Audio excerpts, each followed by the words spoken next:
خطاؤں میں مبتلا ہو جائے تو اسے مایوس نہیں ہونا چاہیے۔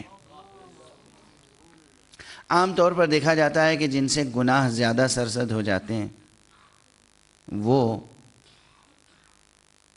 بڑی مایوسیوں کا شکار ہو جاتے ہیں، ان کی نگاہ میں دنیا تاریک ہو جاتی ہے، وہ اپنی ذات سے مایوس ہو جاتے ہیں، اپنے مستقبل سے مایوس ہو جاتے ہیں، مستقبل انہیں تاریک نظر آتا ہے۔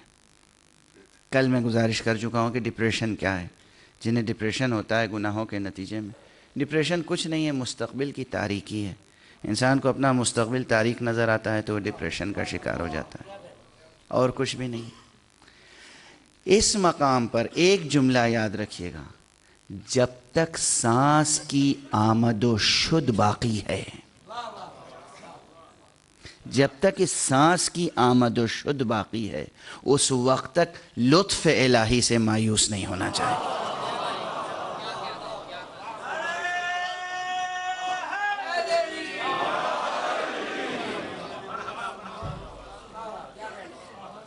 جب تک اس سانس کی آمد و شد باقی ہے، جب تک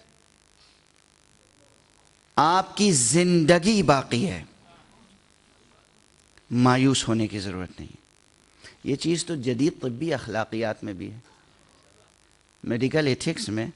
جب تک کلینیکلی کوئی ڈیڈ نہ ہو جائے، ممکن ہے کہ اس کے سامنے سے دواؤں اور معالجے کا سلسلہ منقطع کر دیا جائے۔ یہاں کوئی مذہب درمیان میں نہیں ہے، اسلام درمیان میں نہیں ہے، کرسچینٹی درمیان میں نہیں ہے۔ عام اطباء، عام ڈاکٹر سے پوچھئے کہ اگر معلوم ہے کہ کوئی شخص کینسر کا مریض ہے، شدید درد ہے، تڑپ رہا ہے، کیا ممکن ہے کہ اسے زہر کی سوئی لگا دی جائے؟ معلوم ہے کہ کینسر ہے، آخری مرحلے میں ہے، لیکن جب تک وہ سانسیں لے رہا ہے اس وقت تک اسے جرعہ موت نہیں دیا جا سکتا۔ یہ کس کی آواز ہے؟ یہ تمام ڈاکٹرز کیا شریعت کے پابند ہیں؟ یہ انسانی فطرت کی آواز ہے۔ یہ انسانی فطرت کی آواز ہے کہ جب تک کوئی مریض زندہ ہے، باقی ہے، سانسیں آ رہی ہیں، اس وقت تک آپ اسے موت نہیں دے سکتے، قتل نہیں کر سکتے۔ اگر کہیں کسی ہاسپٹل میں ایسا کوئی واقعہ پیش آ جائے، پورے ہاسپٹل کے اوپر کیا قیامت آ جائے گی؟ عدالت میں کیس پہنچ جائے گا، پولیس کیس بن جائے گا۔ یہ شریعت کے نقطہ نظر سے نہیں ہے، یہ انسانی فطرت کے نقطہ نظر سے ہے۔ جب ظاہری طور پر سخت سے سخت بیماریوں کے باوجود فطرت مایوس نہیں ہے، تو آپ کتنے ہی گناہ کر چکے ہوں، خالق فطرت سے کیسے مایوس ہو سکتے ہیں؟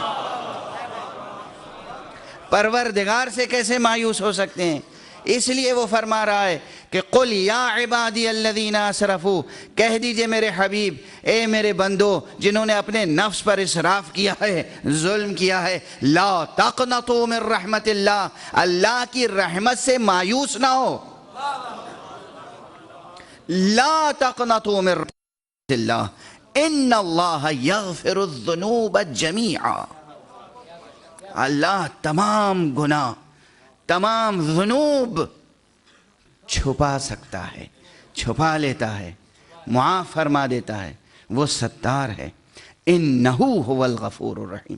وہاں کہہ دیا ان اللہ، وہاں بھی انہ سے ہے، انہ تاکید کے لیے آتا ہے، انہ تحقیق کے لیے آتا ہے، انہ کسی کلام میں زور پیدا کرنے کے لیے، یقین کا مضمون پیدا کرنے کے لیے آتا ہے۔ بے شک انہ، بے شک، بتحقیق، ان اللہ یغفر الذنوب جمیعا، خدا تمام ذنوب کو بخش دیتا ہے۔ اور اس کے بعد پھر کہا گیا انہو هو الغفور الرحیم، اس لیے کہ وہی وہ ہے جو غفور الرحیم ہے۔